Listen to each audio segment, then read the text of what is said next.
안녕. 자, 우리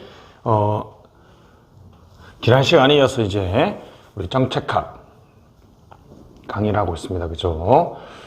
그래서 정책학은 의, 결, 집, 평, 변 이렇게 해서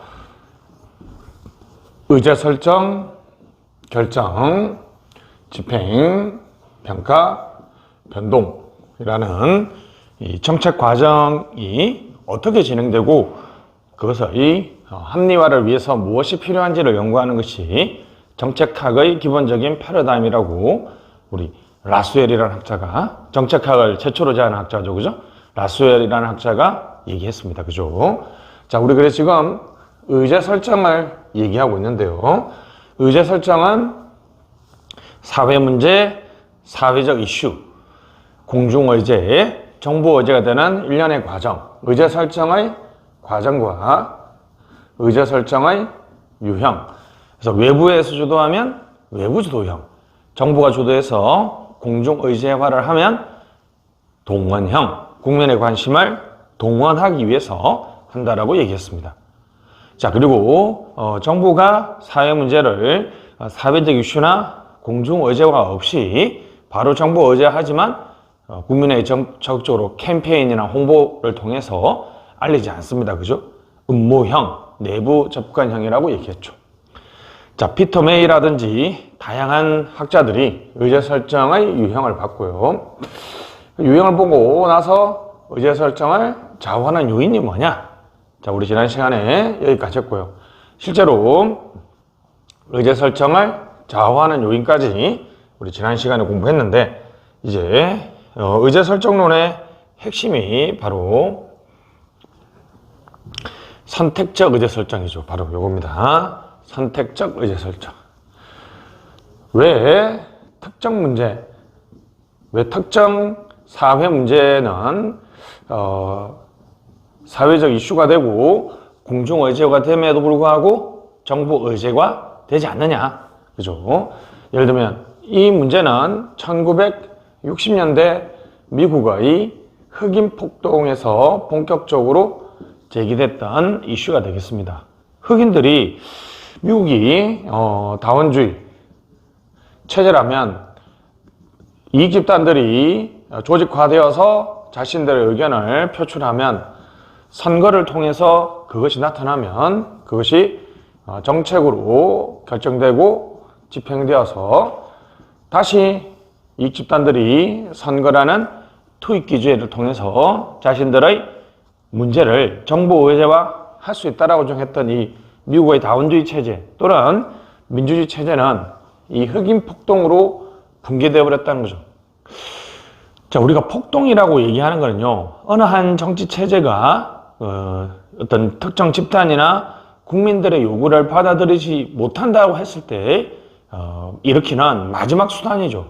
폭동이라는 것은 아무리 어떤 사회 분야에서 국민들이 뭔가를 요구를 해도 정치 체제가 이것을 받아들이지 않는다는 거죠. 그러면 이 국민들이 이 체제를 없애버리자 이러면서 폭동을 일으켜야 된다는 거죠. 그래서 학자들 물어봤죠. 흑인들에게 왜 너희들의 이익을 적극적으로 이익 집단을 만들어서 선거에 투영하지 않느냐? 라고 했는데 흑인들이 우리는 100년 전부터 1863년인가요? 그죠? 노예 해방선언이 있었던 해부터 지금까지 계속 그런 주장을 해오고 있지만 그러한 주장이 기존의 기득권 체제 또는 기존의 지배 체제에 의해서 받아들이지 않는다라고 주장하죠. 그때서 특정한 사회 문제가 왜 정부 의제가 되지 못하는지.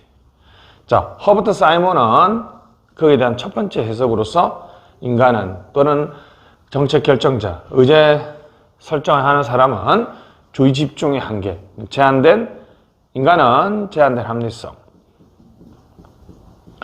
또는 어떤 인지적인 제약이 있다. 그래서 모든 사회 문제를 정부 의제하지 못한다고 그렇다고 설명했습니다. 데이비드 이스터는 체제는 이 체제 앞에 여기 문지기가 있는데 게이터 키퍼 문지기가 있는데 체제의 부담을 줄이기 위해서 문지기가 선호하는 문제만이 의제 설정화 된다는 거죠. 자, 근데 이 두 개는 설명이 가능하죠. 왜요? 모든 사회 문제가 다 정부 의제가 되지 못하는 것을 설명하지만 왜 이 특정, 왜 이 특정, 그죠? 왜? 그러면 모든 사회 문제가 다 되는 의제 설정화 되지 않는 건 인정하지만 왜 흑인의 문제만 의제 설정화 되지 못하는지. 그렇죠? 두 이론의 한계는 뭐라고요? 선택적 의제 설정을 설명하지만 왜 특정 문제만 의제 설정화되지 못하는 것을 설명하지 못합니다. 이것도 기출문제죠. 그렇죠? 그래서 사이몬과 이스턴의 이론의 한계는 뭐다? 의제 설정화가 다 되지 못하는 것은 설명하지만 특정 사회 문제가 특히 미국 같은 경우는 흑인이죠. 의제 설정화 되지 못하는 현상을 설명하지 못한다는 거죠. 그래서 이제 엘리트론과 다원론이 등장하게 되었습니다. 자, 미리 배경 설명을 하면요. 엘리트론이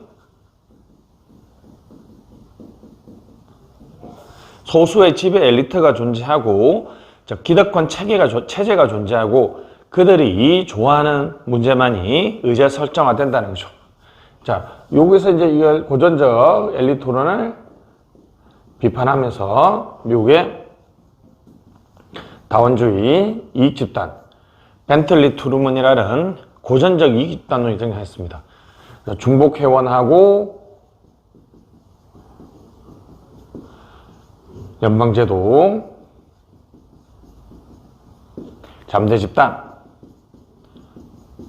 이런 이론을 통해서 소수의 엘리트가 정책 의제를 또는 정책 과정을 독점하는 것이 아니라 사회에는 다양한 이익자들이 갈등과 타협에 의해서 의제 설정이 된다는 식의 설명이죠.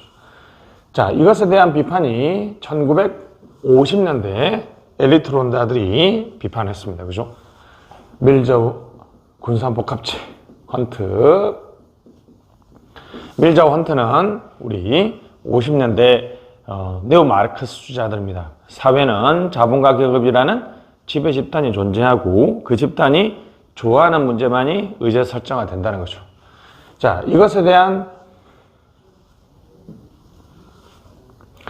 밀저와 헌트의 이론에 대한 비판이 바로 달이죠. 로버트 달은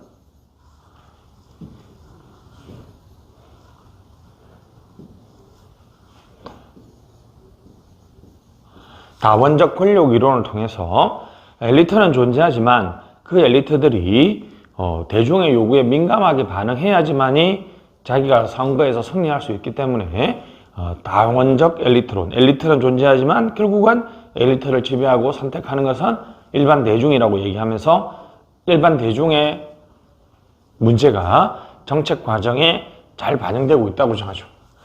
자, 이것에 대한 비판이 무의사결정입니다. 무의사결정은 신엘리트 또는 신통치 엘리트론이죠. 자, 무의사결정은 아예 의제 설정화되지 못하도록 사전에 억압하고 좌절시키고 죽여버리는 결정이 있다는 거 주장합니다. 그죠? 자, 이것에 대한 또 비판이 신다원주의입니다. 그래서 이제 시대적 순서는 이렇게 전개되고 있습니다. 그죠? 시대적 순서는 이렇게 전개되고 있으니까 여러분들이 자다시 요렇게 줄을 그었을 때, 그죠?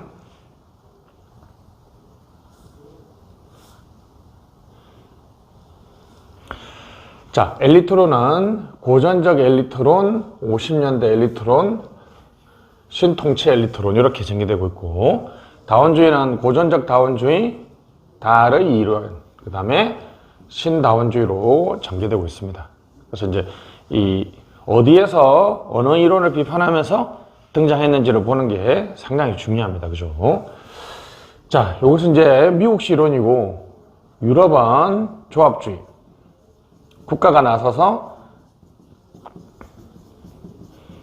의제 설정을 주도한다는 국가 주도의 조합주의까지 등장하고 있으니까 여러분들이 좀 정리를 해주시면 좋겠습니다. 시험은 여기 무의사결정이 압도적으로 많이 나옵니다. 자, 가시죠. 왜 특정 문제만 의제 설정 안 되는지를 설명하는 첫 번째 이론은 엘리트론입니다. 엘리트론은 우리 일상생활에서 쓰는 엘리트는 단어가 참 좋은 단어인데 학문에서 쓰는 엘리트는요, 사회는 지배하는 소수의 엘리트. 그쵸? 사회는 지배하는 소수 엘리트와 다수의 피지배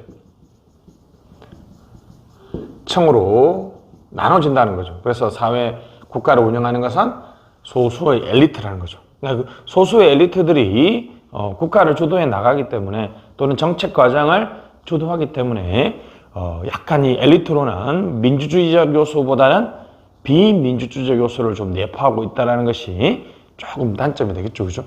그러니까 사회는 지배 엘리트 있고 그들이 싫어하는 문제는 의제 설정화되지 않는다. 우리나라에서는 뭐 예를 들면 친일파들이 청산되지 못하고 계속 지배 계급이 되고 있었으니까 친일 청산을 얘기하는 것은 좀 뭐 50년이 100년이 지났는데 무슨 친일 청산이냐 뭐 이러면서 좀 지배 엘리트들이 싫어하는 문제라는 거죠. 그죠? 그래서 지배 엘리트가 허용하는 문제만이 의제 설정화 된다. 소수의 엘리트와 다수의 피지배 계급이 또는 계층이 존재한다는 거죠. 자, 고전적 엘리트로는 모스크, 파레토, 미헬스입니다. 자, 미헬스라는 학자는 아이언로, 그죠? 이게 철칙이죠. 법칙 중에서도 강력한 거, 철칙, 절대 깨지지 않는다는 거죠. 그죠? 조직이 거대화되면 소수의 과두, 지배, 이 과두가 나타나고 그들이 엘리트가 되어서 그들이 좋아하는 문제만이 의제 설정화가 된다는 것이죠. 됐습니다.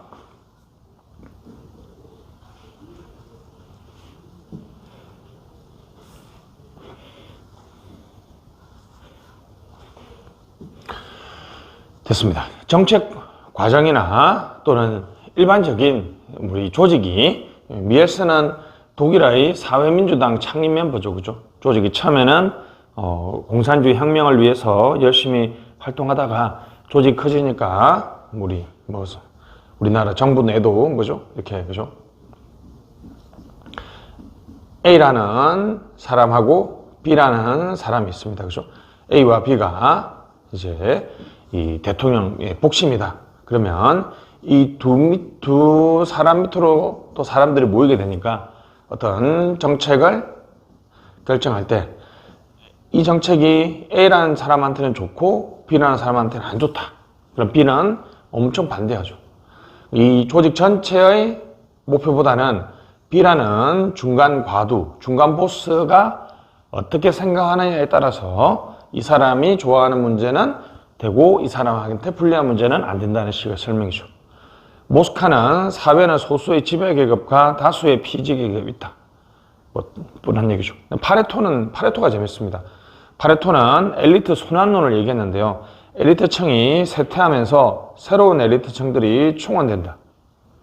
사회 유동성은 그러니까 엘리트는 계속 그러니까 순환한다는 거죠. 예를 들면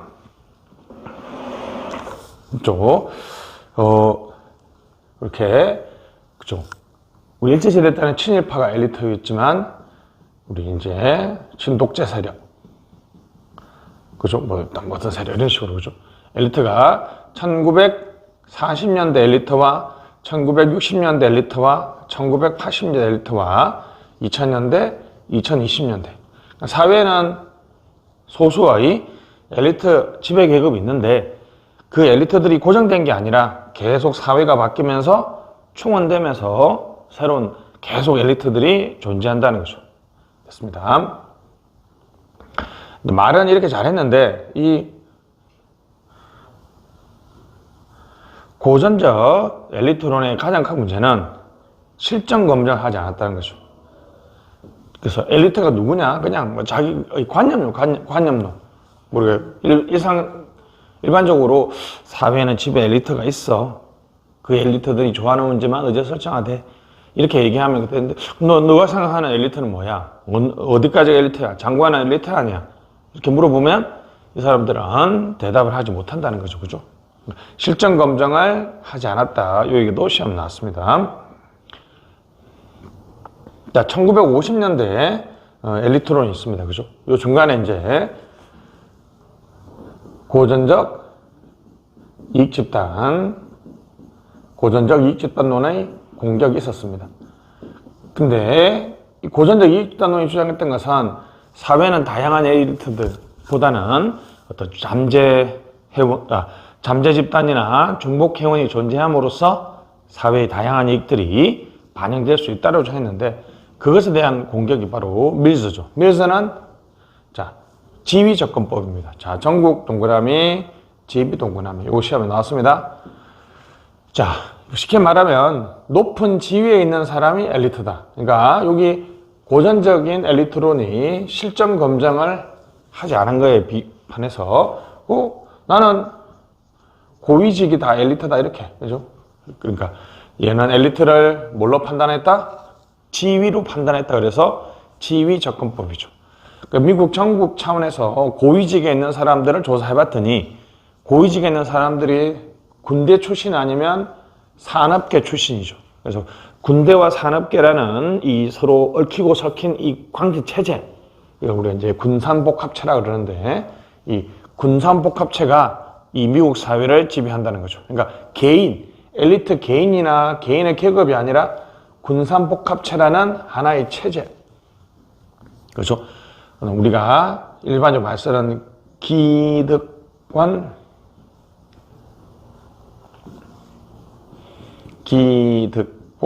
체제.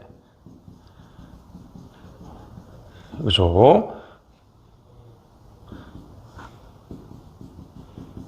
지배 체제. 그죠? 이완용, 박재순 등 개인의 친일파가 아니라 그 당시에는 친일파들의 어떤 하나의 체제. 다시 그래서 중요한 건 뭐라고요?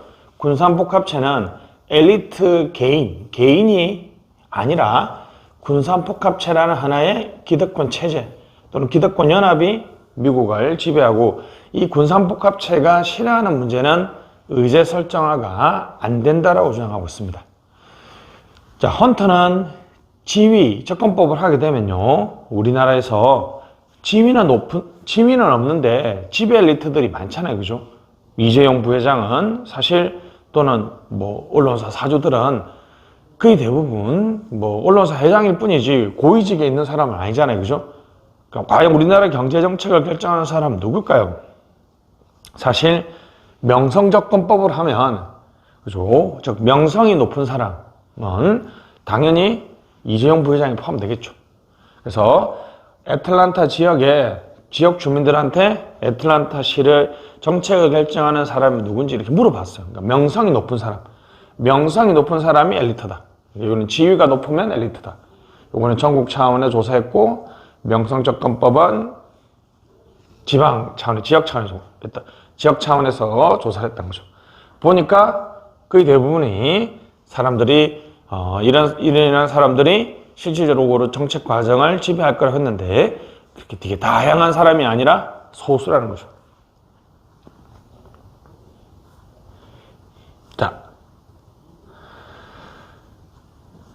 자, 이렇게 이제 1950년대 엘리트론에 대해서 달이라는 다원적 권력 이론을 주장했던 로버트 달이 비판을 했습니다. 그죠? 그래서 이것에 대해서 다시 로버트 달의 어떤 다원적 권력 이론, 사회는 엘리트는 존재하지만 엘리트들 간에 서로 경쟁을 한다. 엘리트는 존재하지만 엘리트들 간에 경쟁을 하기 때문에 결국은 경쟁에서 이긴 사람은 다수의 선택을 받았고, 그래서 뽑힌 엘리트가 다수를 지배하니까 다수 지배와 소수 지배를 잘 연결해 놨던 거죠. 근데 바흐라와 바라츠는 신통치, 신엘리트론, 무의사결정론을 통해서 로버트 달을 공격하는데요. 달의 다원론을 비판했다. 그죠?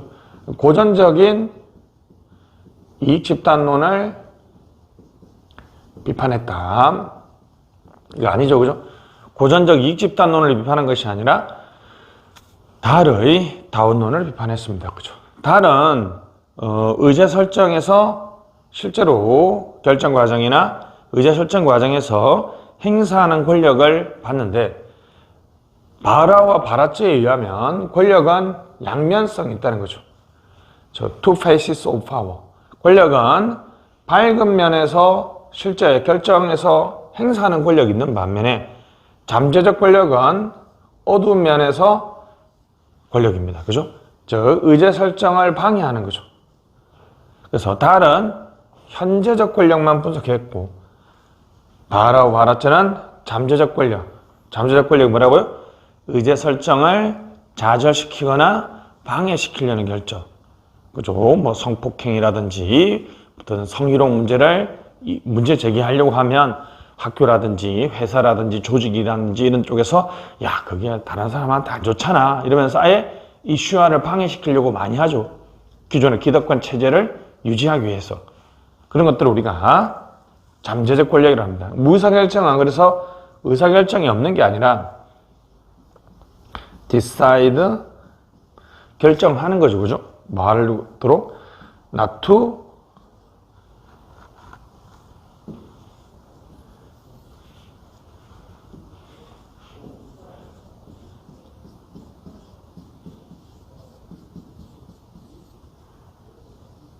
됐습니다. 자, 뭐 하지 않기로?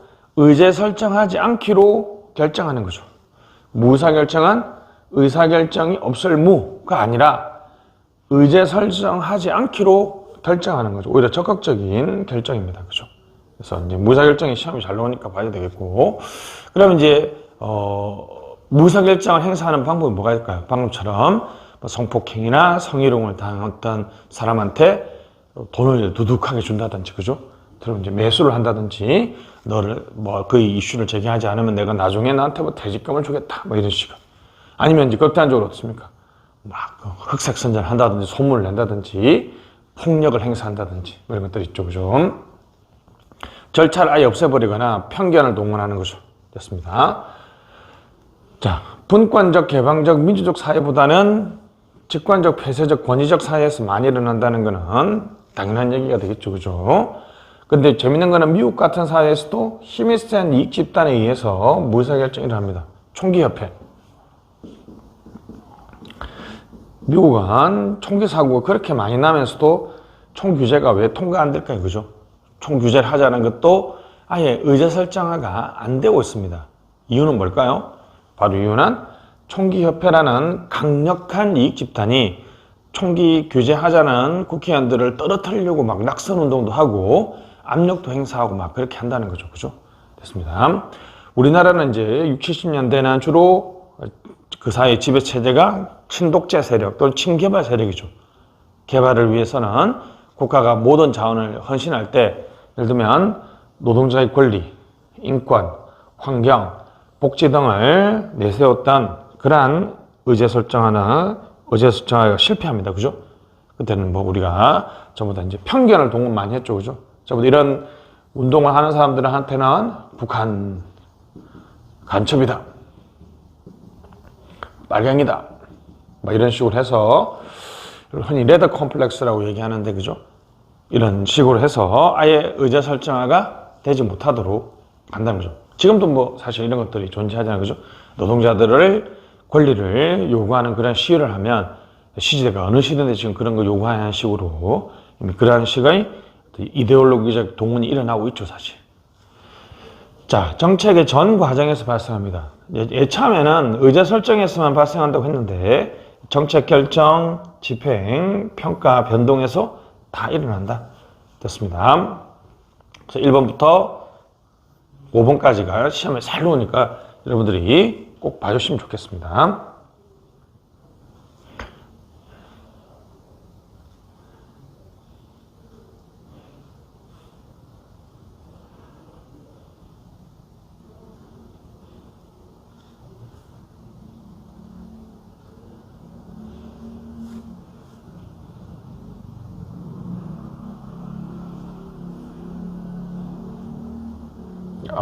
또 이게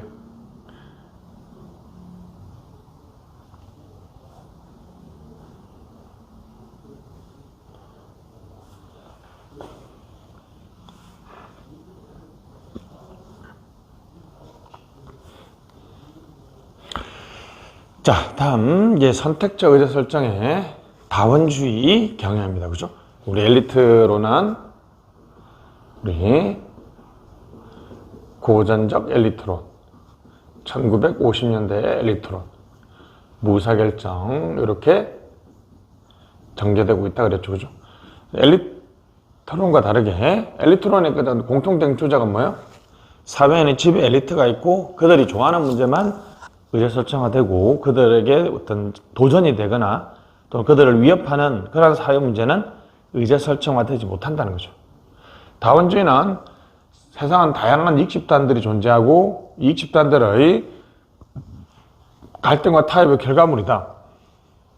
이익집단들이 선거 투표로 자신의 선호를 표출하면 정치에서 정책 결정을 하고 행정 집행한 다음 다시 선거 투표로 평가한다는 거죠.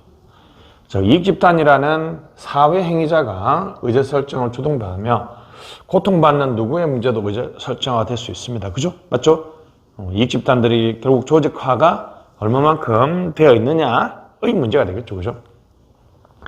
사회적 행위자, 이익집단이라는 사회 행위자가 의사설정 또는 정책 과정을 주도한다 그래서 사회 중심 접근이고요. 그래서 선택적 의사설정은 오히려 랜덤하다. 의사설정은 랜덤한 과정이다. 그것도 어떻게 될지 알 수 없다. 우연적이다. 의사설정은 랜덤하고 무작위적인 것이다. 개인이 아니라 집단, 그죠? 집단이 정책에 영향을 미친다는 거죠. 우리 인구가 우리나라, 그죠? 5,100만 명인데, 그죠? 미국은 한 3억 정도 되는 걸로 알고 있는데, 각 개인으로 바라보기는 것이 아니라, 이렇게, 그죠? 이익집단, 집단으로 바라보면 남성 집단, 여성 집단, 노동자분과 이런 식으로 하면 집단으로 분석을 하면 엄청나게 많은 5,100만 명이라는 어떤 다양한 인구 구성이 이렇게 단순하게 분석될 수 있죠. 그죠? 그래서 다시 개인이 아니라 집단이 정책과에 영향을 미치고 그래서 선거 결과는 이 집단들의 갈등과 타협이니까 정부는 이것을 수동적으로 정책한다. 정부는 소극적이고 분양계다. 그죠? 중립적이다. 그죠? 됐습니다. 예를 들면 선거 투표를 통해서 A라는 정책을 하기로 했는데 정부가 또는 국가가 구성하는 행위자들이 자기들은 A가 싫어요. B를 하고 싶어요. 만약 선거 투표를 통해서 A라는 걸 요구했는데 정부나 국가가 B를 강행한다는 것은 국가가 적극적이죠. 능동적이죠. 국가가 시민사회로부터 자율성이 있다는 거죠. 근데 만약에 이런 시민들이 A를 요구할 때 국가가 그냥 수동적으로 A를 할 수밖에 없다. 또 하는 게 맞죠. 그죠? 왜냐하면 이게 민주주의죠. 그죠? 국민들이 요구한 것을 열심히 집행하는 것이 민주주의 요소에 맞잖아요. 그죠? 그럼 이제 B를 주장하면 B를 하고 C를 주장하면 C, D를 주장하면 D를 하자고. 마치 풍량계는 자신이 어떤 방향으로 돌아가고 싶은 것을 결정할 수가 없죠. 바람이 이렇게 불면 반대로 불면 반대로 이렇게 하기 때문에 풍향계 정부로는 정부가 자신의 정책 선호를 가지고 있지 않다는 거죠. 그죠? 소극적이다. 맞죠? 풍향계다. 중립적이다. 브로크.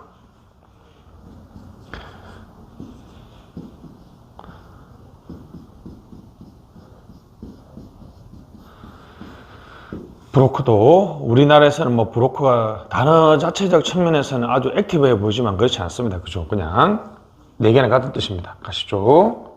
그래서 브로크형 정부, 중립적 행위자, 풍향계, 소극 행위자 됐습니다.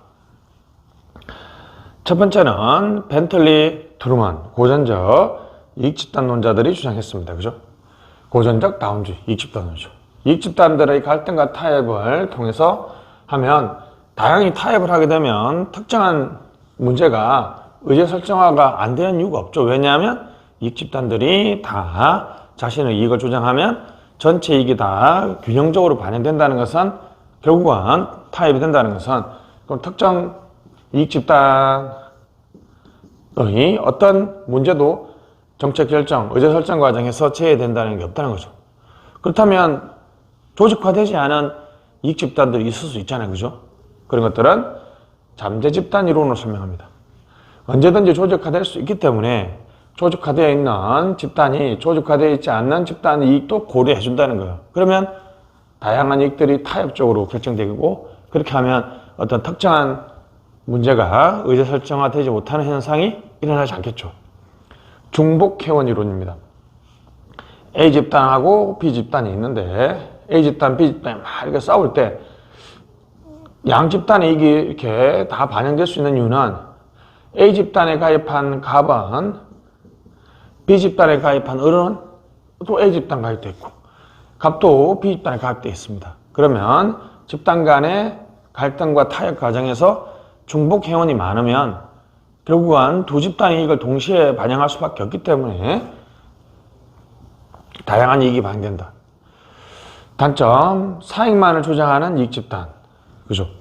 이게 벤틀리 투르만의 주장이 꽤 그럴듯한데, 잠재 집단은 여러분 조직화되지 않을 가능성이 많고, 중복 회원은 꼭 같은 비슷한 이익 집단에 가입돼 있지 전혀 다른 갈등하는 집단에 동시에 가입되어 있는 사람은 많지 않다는 거죠. 그리고 이익 집단들이 조직화되어 있지 않으면 타협보다는 특정 이익 집단이 다른 집단을 지배하는 도미네이션하는 것만 반영될 가능성이 많습니다. 그죠? 이러한 이익 집단론에 대한 반론이 있습니다. 그죠? 바로 공공 이익 집단론. 이익 집단은 사익보다는 공익에 가까운 주장을 한다라고 주장했고, 이익 집단론은 사익만을 추구한다는 단점을 비판하면서 공공 이익 집단, 공익 집단인데, 이거에 대한 또 로이어의 비판이 재밌죠. 로이어의 이익 집단 자유주의는 사익만을 추구하는 이익 집단 행태를 비판했다는 거죠. 활동적 소수, 이른바 15만 명의 약사 집단이, 그죠? 이 국민들의 의료 사각 지대 해소, 심야 시간에 상비약을 쉽게 구입할 수 있는 규제 완화에 대해서 찬성하지 않잖아요. 그죠? 결국 이 활동적 소수들이 공익을 주장하기보다는, 그죠? 사익을 주장하기 때문에 공익 집단 이론, 즉 이익 집단은 사익보다는 공익에 가까운 주장을 한다는 이 공익 집단 이론은 허위에 불과하다는 거죠. 그래서 이 벤틀리 투르만의 고전적 이익 집단론, 다원주의를 비판하기 위해서 등장한 것이 공익 집단 이론인데, 이 공익 집단 이론도 로이어의 비판에 의해서 통렬하게 공격을 받고 있습니다. 그죠? 자, 달입니다. 달은 1950년대 밀즈, 헌트. 밀즈는 전국 차원 지휘접근법이죠. 그죠? 그래서 군산복합체라는 이 체제 자체가 미국을 지배한다는 거죠. 그죠? 자, 헌트는 애틀란타 지역을 연구해서 명성이 높은 사람이 엘리트라고 얘기했죠. 특히 달은 요거 헌트의 이 명성 접근법을 엄청나게 비판했습니다. 실제로 이 사람은 실정주의자이기 때문에, 그러면 미국의 뉴헤븐시에 150년간 정책 결정 과정에서 참여한 사람들을 연구를 쭉 해봤더니, 처음에는 150년 전에는 미국 그 뉴헤븐시가 소수의 몇 명이 정책을 좌지우지했지만, 점점 사회가 민주화되고 발전할수록 다양한 계층이나 이익 집단들이 참여하면서 미국은 전반적으로 다원주의 사회가 되고 있다는 거죠. 사회는 다양한 분야의 엘리트가 존재하고, 그죠? 단일 분야가 아니라 다양한 분야의 엘리트가 존재하고, 그들은 경쟁적 선거에서 승리하기 위해서는 대중화 요구에 민감하게 반응할 수밖에 없습니다.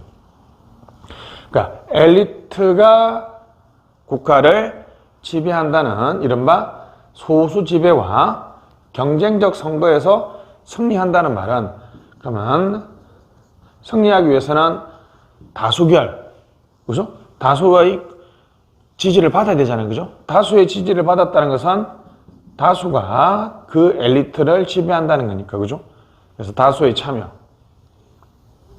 그러니까 소수 지배와 다수 지배를 동시에 연결해 놨다는 거죠. 그래서 미국은 여전히 풍향계 중립, 보록, 수동적 심판관으로서 역할을 할 수밖에 없다.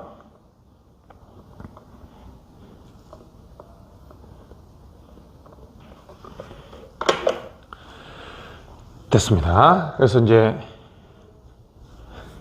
이렇게 비판했는데 이 다운론을 비판한 이론이 무의사결정이죠. 무의사결정은 뭐라고 했냐면 나는 뉴헤븐시에서 실제로 의사결정 과정에서 참여하는 사람들을 내가 다른 연구했다고 했는데 바라와 바라처가 보기에는 실제 그죠?